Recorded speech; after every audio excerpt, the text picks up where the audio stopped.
बांगलादेश असेल, श्रीलंका असेल, नेपाळ असेल, तिथली आर्थिक परिस्थिती रसातळाला गेली होती. तिथं अर्थव्यवस्था कोलमडून गेली होती. लोकांचे खाण्याचे बांधे झाले होते. परंतु या देशामध्ये प्रधानमंत्री मोदी साहेबांच्या नेतृत्वाखाली हा देश पुढे जातोय. आर्थिक व्यवस्था वाढतीये.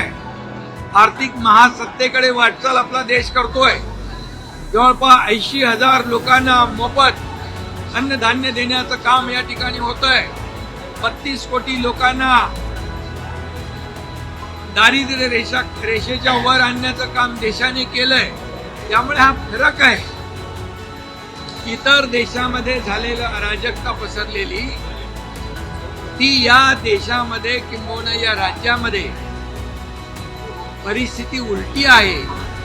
आणि म्हणूनच 2014 पूर्वीच आपण पहा की युपीए काँग्रेस सरकारच्या काळात झालेले भ्रष्टाचार, झालेले मोठे मोठे स्कॅम हे या देशातल्या युवकांनी पाहिलेले आहे.